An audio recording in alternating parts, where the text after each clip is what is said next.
Okay, I have to record this now. It's 3 a.m. in the morning. I just cannot sleep on this, so I really want to get this off my chest and go to bed. I want to talk to people that think coming to America or Europe is the best thing that can happen to you. It's not. I had an issue yesterday that I have to call somebody.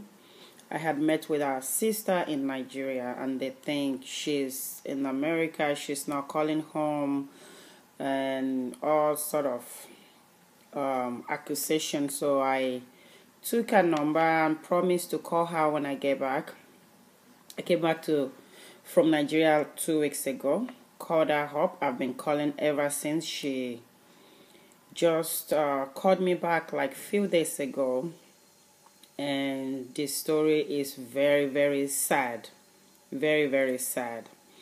She's been here in the US for 4 years. She had a very, very good job in Nigeria, very comfortable, had her own everything. I cannot mention where she was working, but a very, very good company, and she had a business by the side. She was making money. Got visa and came here to the United States in the pretense that she wanted to do she has a master's, so maybe a second master's or PhD or something like that. She enrolled in school, and I don't know who gave her the advice to leave school. She left school thinking she would get married and get a green card.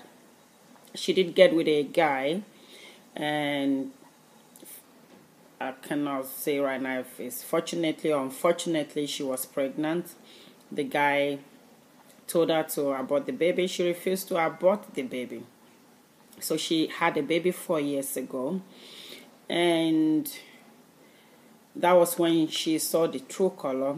The guy is a citizen and refused to do the papers for her. So they broke up. She got with another guy. Actually, this time she said she paid this guy. They fight and everything. One thing is, coming here with the intention to get married for papers, it's not always like that. It doesn't work like that all the time. You may be lucky, you may not be lucky. It's a game of chance. It's not automatic. So she paid this guy and all that. They went for the interview. She was refused. I don't know what she said the excuse was again. So she's been living here illegally, couldn't get a job, she couldn't go back to school, she can't go back to Nigeria. The baby is there, and unfortunately for her, the baby daddy did something. They went to court, they took the baby from her, gave it to the baby daddy because he had made a case that she's illegal here. She could travel with the baby anytime. She didn't want her to kidnap her daughter back to Nigeria, something like that. So she's been alone. She cannot pay for child support because she's not even making money. So they did not ask her to pay for child support. So she's been jumping from one man to the next because she meets this one. They want to help her, sleep with her for 1 month. She's then jump to the next one. So she's been living like that for the past 4 years.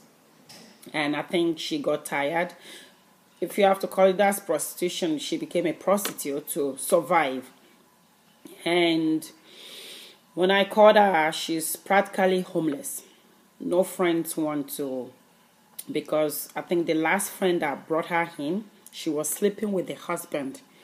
So from frying pan to fire, she became homeless, got hooked on crack cocaine, and I think she's been doing that. So I don't know what happened in the couple of months. I think she became really, really homeless, sleeping around from one shelter to the next and all that. So that's the sad story that she told me.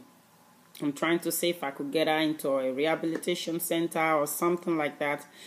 I'm just trying to see what I can pull to help her out, The family back home don't know what is going on. They think, oh, she's making money, she's enjoying America, because she keeps posting pictures on Facebook until I think this year that she stopped posting pictures. So that's why they kind of worried, like, okay, we don't even know if she's still alive. Let me tell you, it's okay if you have a visa to travel, but personally, I don't get involved with people trying to come here. I know the struggle here. I know what they go through.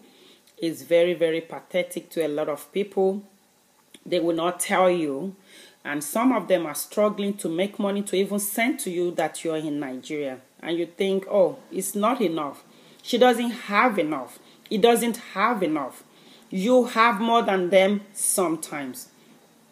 I don't know about a lot of people. For me, well, maybe because of my job, I give all the time. So it's not like I have thousands of money in my account waiting to be given to anybody that just call me and then I should go jump and send you that money.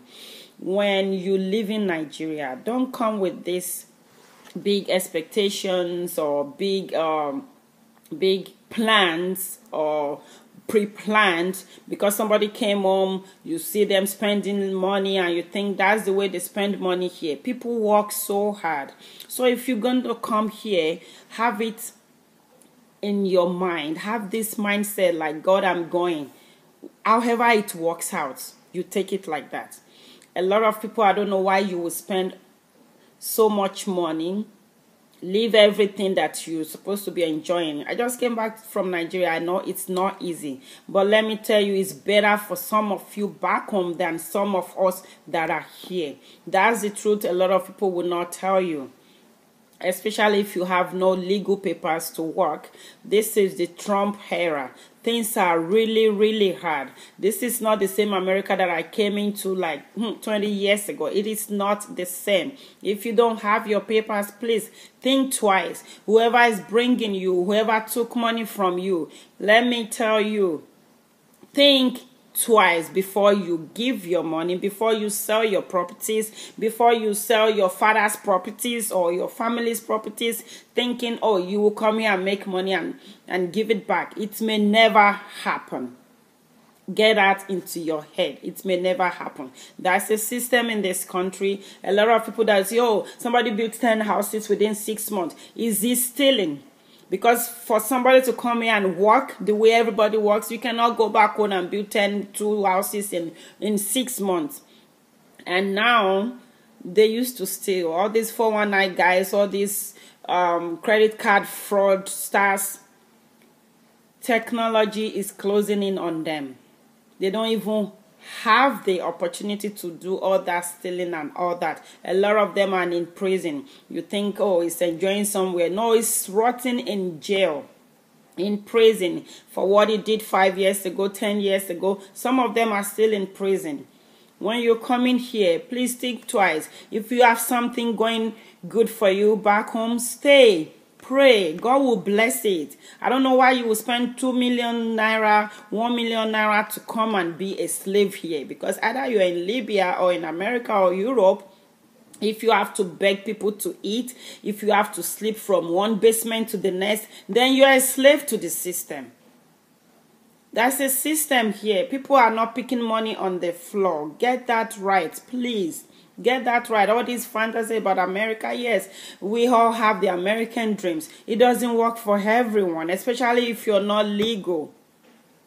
Don't come here and suffer for nothing. And by the time you're here for a couple of years, it's difficult to come back home. What are you going back home to do? Then you're here suffering. I know people that have been here for years, 20 years, 25 years. They don't even have their legal papers yet. They can come home. They cannot come home. And then you expect so much from them. The expectation is too high. That's why people just commit atrocities. If you know that your sister is sleeping around and sending money to you, would you still take that money? If you know that your husband is sleeping around, because we have them gigolos too, he has to survive. So he's probably married to somebody or sleeping with somebody just for him to have a place to stay. So when you demanding and you demanding and you demanding, think of what that person is doing here. And you, it's almost Christmas time now. Going back home, don't go and just be flamboyant and just be spending like you pick money on the floor. Don't give people the wrong impression. That's why when I go to Nigeria, I don't care. I mean, I don't go there to show people that, oh, I brought money. No, you don't show that, because that is not the truth. Let them know the truth. I'm not saying go home as a pauper, but don't flash what is not to them. That's why a lot of people want to, like, oh, she came home with this and that and that. I want to go too. And when you tell them it's not that easy, oh, why aren't you back home? No, I cannot come back home. I've been gone for too long. If I'm gonna come back home, I'm gonna plan my life to come back home. Please plan things right. Know the right things. Some of these people, some of these agents, they've never been to the airport. If they have, maybe Muritala Mohammed Airport. They tell you what is going on in Atlanta, but they live in Ibadan. They tell you what is going on in New York. They've never been on the plane. Some of them have never even been to Abuja on the plane. And they're telling you what is going on here. It is a lie. They read things, they see movies. No, that's not the real America. Get your fact straightened out before you hop on the plane, or before you sell your properties, or before you steal to think you want to come to America. We are a blessed country in Nigeria. Yes, we don't have good leaders, but you know what? You can sell anything and make money and eat. You can sell gari and sell lepa.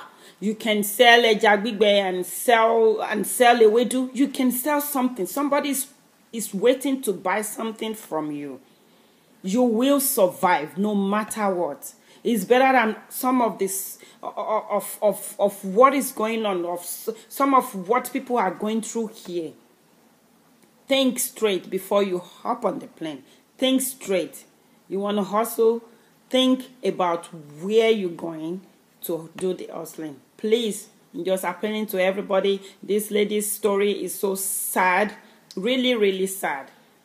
No matter what, she's going to need rehabilitation. I mean, she is really, really sad. A lot of really, really sad stories like that all over the place. They will not tell you because they don't want you to know this is what they're going through. Please, think before you leave. And if you're a family, think about what people are going through before you demand ridiculous things from them. And you that you're here suffering, don't paint what is not to people. Stay in your lane. You don't have to tell them you're poor or you're going through this, but don't make them feel like you have it. You don't have it. Be real. We all need to be real. Survival of the fittest. You know what? People are doing great in this country, but do it in legal ways. You know, a lot of people are sick, going through this and that. People are dropping dead. A lot of things that we're going through are the cause of these illnesses. You walk from one job to the next, to the next, to the next. How much of this money are you spending yourself? I know how much I send home. I know how much people ask you. You don't have to give them. You don't have to borrow. Paying from one credit card to the next. You can't even pay your own bills. But you have to show them that you're okay. You're not okay. Because your health is going to tell you you're not okay. That's how you're going to feel the pain. From summer heat to winter cold, you are the one feeling the pain. Please get it straight. I cannot emphasize on this enough. I speak to people all the time. My job gives me that privilege to know what goes on in people's lives. Some are not pleasant. Some are really, really disgusting. Some are really, really sad. That's all I can say. Please think about yourself. Think about somebody else too. May God bless you all. Amen.